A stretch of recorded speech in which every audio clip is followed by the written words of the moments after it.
Hello बच्चों, ये हैं साइंस के कुछ इंपॉर्टेंट क्वेश्चन जो कि आपके एग्जाम में आएंगे। यूपी बोर्ड हो या सीबीएसई बोर्ड हो, कोई सा भी बोर्ड हो। ओके, तो क्वेश्चन नंबर फर्स्ट से स्टार्ट करते हैं। What is the SI unit of electric current? Electric current का एसआई यूनिट क्या होता है? तो इलेक्ट्रिक करंट का एसआई यूनिट होता है बच्चों एम्पियर। ठीक है, हमारा चैनल है सोनू सर पीसीएम क्लासेस और हमारे चैनल पर आपका हार्दिक वेलकम है। ओके, क्या है? वेलकम। चलिए नेक्स्ट क्वेश्चन की तरफ। तो इलेक्ट्रिक करंट का जो यूनिट होता है, ऐसा यूनिट, वो होता है एम्पियर। नेक्स्ट क्वेश्चन की तरफ चलते हैं बच्चों। देखिए, ये है हमारा next question, question number 2 chemistry का है। निम्न में से क्या पूछा है? निम्न में से कौन सा क्या है? एसिड है। Which of the following is an acid? कौन सा एसिड है इसमें? ये भी क्या है? बेस है। ये भी बेस है और ये भी क्या है? बेस है। तो एसिड क्या है हमारा? HCl, hydrochloric acid. हाइड्रो, इसे बोलते हैं hydrochloric acid. Okay, hydrochloric acid. ठीक है, चलते हैं नेक्स्ट क्वेश्चन की तरफ। ये है हमारा तीसरा क्वेश्चन। सारे क्वेश्चन इंपॉर्टेंट है बच्चों। इसमें पूछा गया है हमसे कि बताइए पौधों में प्रकाश संश्लेषण के लिए आवश्यक गैस कौन सी होती है? ठीक है, which gas is required for photosynthesis in plants? Okay, तो सबसे पहला नंबर हमारा ऑक्सीजन होती है, ये पूछा है। और सेकंड ऑप्शन है हमारा नाइट्रोजन होती है। और थर्ड ऑप्शन है हमारा कार्बन डाइऑक्साइड होती है। और फोर्थ ऑप्शन हमारा हाइड्रोजन होती है। तो जो फोटोसिंथेसिस का प्रोसीजर होता है उसमें होती है बच्चों कौन सी? उसके लिए जरूरी क्या है? CO2, carbon dioxide. ठीक है, सबसे पहली बात तो उसमें कार्बन डाइऑक्साइड चाहिए। दूसरी बात उसमें वाटर चाहिए यानी कि जल चाहिए। तीसरी बात उसमें सूर्य का प्रकाश चाहिए, सन ऑफ लाइट, सूर्य का प्रकाश। ओके, सन ऑफ लाइट, समझ गए। और फोर्थ नंबर का क्या चाहिए? क्लोरोफिल। फोर्थ नंबर का क्या चाहिए? क्लोरोफिल। Okay, chlorophyll. ठीक है, चलते हैं नेक्स्ट क्वेश्चन की तरफ। ये हमारा जो नेक्स्ट क्वेश्चन है question number 4। Okay, question number 4 कह रहा है the focal length of a convex lens. उत्तल लेंस की फोकस दूरी क्या होती है? जो उत्तल लेंस की फोकस दूरी होती है बच्चों, वो क्या होती है? कॉन्वेक्स लेंस की फोकल लेंथ क्या होती है? फोकल लेंथ होती है इसकी पॉजिटिव। ओके, जो कॉन्वेक्स लेंस होता है, देखिए कॉन्वेक्स की होती है फोकल लेंथ पॉजिटिव। ओके, और जो कॉनकेव होता है, कॉनकेव लेंस की क्या होती है? ये होती है हमारी नेगेटिव। ओके, समझ में आ गई बात? ये ध्यान रखना है। ओके, नेक्स्ट क्वेश्चन की तरफ चलते हैं। इसके बाद है क्वेश्चन नंबर 5। क्वेश्चन नंबर 5 हमारा ये कह रहा है कि NaCl किस प्रकार का यौगिक है? मतलब NaCl का टाइप क्या है? कौन से टाइप का कंपाउंड है ये? कोवेलेंट कंपाउंड है, आयनिक कंपाउंड है, एसिड है या बेस है? ओके, मतलब सहसंयोजक यौगिक है या आयनिक यौगिक है, अम्ल है या क्षार है? तो इसमें जो हमारा जो करेक्ट आंसर होगा वो होगा हमारा आयनिक। ठीक है, जो NaCl होता है ये होता है साधारण नमक। ओके, सिंपल साल्ट होता है। तो ये जो है Na प्लस और Cl माइनस में ब्रेक हो जाता है। Na प्लस और Cl माइनस में, इसमें आयन बन रहे हैं। ये जो एक पॉजिटिव आयन बन रहा है, एक बन रहा है नेगेटिव आयन। इसका मतलब क्या हुआ? ये आयनिक कंपाउंड है एक तरह से। ओके, चलते हैं नेक्स्ट क्वेश्चन की तरफ। ठीक है, यूपी बोर्ड एग्जाम हो या फिर सीबीएसई बोर्ड एग्जाम हो, ये क्वेश्चन बहुत ही ज़्यादा इंपॉर्टेंट है। आपके जो 20 मार्क्स के जो MCQ आएंगे उनमें बहुत ज़्यादा हेल्प करेंगे आपकी, और इनमें से ही क्वेश्चन आपको वहाँ देखने के लिए मिलेंगे। ओके, अब हमारा क्वेश्चन नंबर 6 है कि जो मनुष्य होता है, how many chamber are there in human hearts? मतलब मनुष्य के हृदय में कितने कक्ष होते हैं? चैम्बर, चैम्बर बोले तो कक्ष। तो इसमें होते हैं बच्चों 4 कक्ष। कितने होते हैं? 4 चैम्बर होते हैं। 4 चैम्बर होते हैं, समझ गए? 4 चैम्बर्स होते हैं। ऑप्शन नीचे दिया गया है, ये चलिए हम इसके ऑप्शन की तरफ भी रुक कर लेते हैं। नेक्स्ट ये होता है, देखो इसमें होते हैं 4 चैम्बर। ठीक है, हार्ट में मानव हृदय में कितने चैम्बर होते हैं? 4 चैम्बर। नेक्स्ट क्वेश्चन है हमारा क्वेश्चन नंबर 7। तो क्वेश्चन नंबर 7 ये कह रहा है गति का SI मात्रक बताओ। मतलब what is the unit of speed? Speed का जो SI यूनिट होता है वो होता है मीटर पर सेकंड स्क्वायर।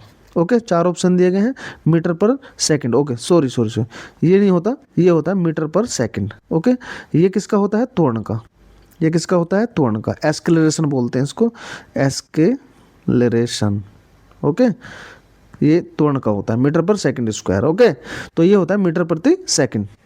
यहाँ पे स्पीड की जो यूनिट होगी वो होगी मीटर पर सेकंड। चलते हैं नेक्स्ट क्वेश्चन की तरफ। ये हमारा नेक्स्ट क्वेश्चन है, क्वेश्चन नंबर 8। ठीक है, क्वेश्चन नंबर 8 में कह रहा है which metal is used in thermometer. Thermometer में कौन सा मेटल यूज किया जाता है, मतलब कौन सी धातु को थर्मामीटर में यूज किया जाता है। लोहे को किया जाता है, पारा को किया जाता है, तांबे को किया जाता है, या एल्यूमिनियम को किया जाता है। तो इसका जो सही आंसर होगा बच्चों वो होगा पारा, मतलब मरकरी। मरकरी का जो सिंबल होता है वो होता है Hg। ओके, और ये एक मेटल होती है जो कि लिक्विड के फॉर्म में पाई जाती है। यही एक ऐसी मेटल है जो कि लिक्विड के फॉर्म में पाई जाती है, लिक्विड फॉर्म में होती है ये। ओके, मतलब द्रव रूप में पाई जाती है, ये एक ऐसी धातु है। ओके, चलते हैं नेक्स्ट क्वेश्चन की तरफ। तो ये बायोलॉजी का क्वेश्चन है। क्वेश्चन नंबर है हमारा, देखिए, रक्त का लाल रंग किसके कारण होता है, मतलब red colour of blood is due to, किसके कारण रक्त का रंग लाल होता है, वो होता है हीमोग्लोबिन। ओके, किसके कारण होता है, हीमोग्लोबिन के कारण। रक्त का लाल रंग मतलब जो हमारा खून होता है, जो रुधिर होता है, जो ब्लड होता है, उसका रंग हमेशा कैसा होता है, लाल ही होता है, मतलब रेड ही होता है। क्यों होता है, हीमोग्लोबिन के कारण। ओके, उसमें हीमोग्लोबिन नामक एक पदार्थ पाया जाता है जिसके कारण रक्त का रंग लाल होता है। चलिए नेक्स्ट क्वेश्चन की तरफ, क्वेश्चन नंबर 10। ये क्वेश्चन नंबर 10 है, ये है वर्क का ऐसा यूनिट बता दो, कार्य का ऐसा यूनिट बताओ। कार्य होता है वर्क। ठीक है, वर्क का ऐसा यूनिट होता है बच्चों, बताइए। पास्कल होता है, वाट होता है, न्यूटन होता है, जूल होता है। तो इसका जो सही आंसर होगा वो होगा हमारा जूल। ये होता है हमारा किसका, फोर्स का। ये किसका होता है, फोर्स का। ये किसका होता है, वाट मतलब पावर का। पावर मतलब शक्ति। ठीक है, ये होता है हमारा फोर्स का मतलब बल का। ओके, ये होता है हमारा शक्ति का, समझ गए, ये होता है हमारा शक्ति का। और जो पास्कल होता है ये होता है दाब का। दाब बोले तो प्रेशर, दाब बोले तो प्रेशर, समझ गए। ठीक है, वीडियो अगर अच्छी लग रही हो तो लाइक कर देना और चैनल को कर देना सब्सक्राइब। ठीक है, नेक्स्ट क्वेश्चन, ये है क्वेश्चन नंबर 11। क्वेश्चन नंबर 11 क्या कह रहा है, जो जल होता है उसका केमिकल फॉर्मूला क्या होता है, what is the chemical formula of water. Water का केमिकल फॉर्मूला सब बच्चे जानते होंगे, तो ये होता है हमारा H2O। Okay, H2O। ये हाइड्रोजन पेरोक्साइड होता है, ये कार्बन डाइऑक्साइड होता है, ये होता है सोडियम हाइड्रोक्साइड। सोडियम हाइड्रोक्साइड, ये कार्बन डाइऑक्साइड होता है, ये होता है हाइड्रोजन पेरोक्साइड। ओके, लिख सकते हो आप कॉपी में। ठीक है, नेक्स्ट क्वेश्चन की तरफ चलते हैं। ठीक है, ये है हमारा बायोलॉजी का क्वेश्चन है, क्वेश्चन नंबर 12। ठीक है, 3 पार्ट होंगे इसमें, पार्ट ए, पार्ट बी और पार्ट सी। आपके क्वेश्चन पेपर में 3 पार्ट आएंगे।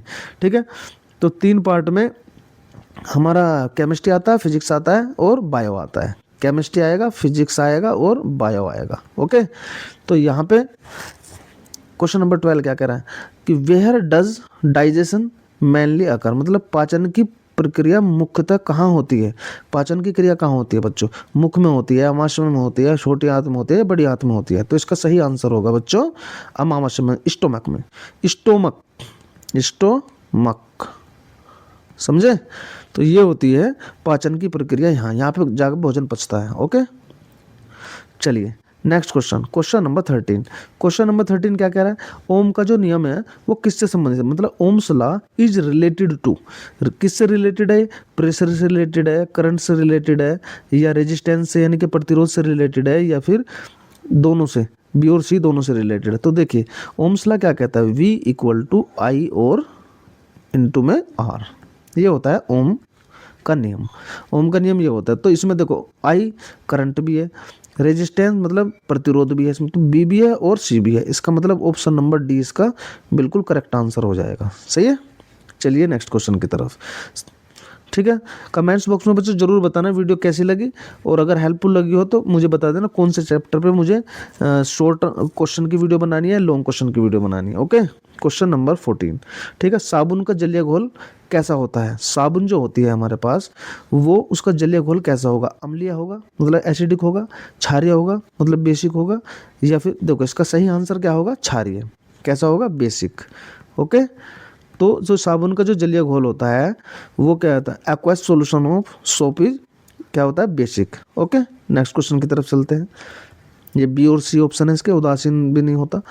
Question number 15। क्वेश्चन नंबर 15 में श्वसन के दौरान ऊर्जा किस रूप में निकलती है, मतलब energy released during respiration in the form of, okay, श्वसन के दौरान ऊर्जा किस रूप में निकलती है, एटीपी के रूप में, CO2 के रूप में, O2 के, या जल के। तो इसका सही आंसर होगा हमारा एटीपी की फॉर्म में। इंपॉर्टेंट है, इसकी फुल फॉर्म पूछ ली जाती है, एटीपी की full form adenosine triphosphate, adenosine triphosphate,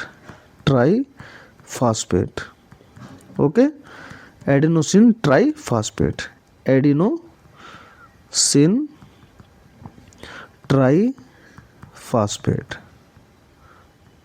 ठीक है, लिख भी सकते हो तुम, adenosine triphosphate. Okay, next question की तरफ चलते हैं। ये क्वेश्चन नंबर 16 है हमारा। इसने कहा है virtual image formed by mirror is, मतलब दर्पण में बनने वाला आभासी प्रतिबिंब कैसा होता है, उल्टा होता है, सीधा होता है, वास्तविक होता है, बड़ा होता है, ठीक है।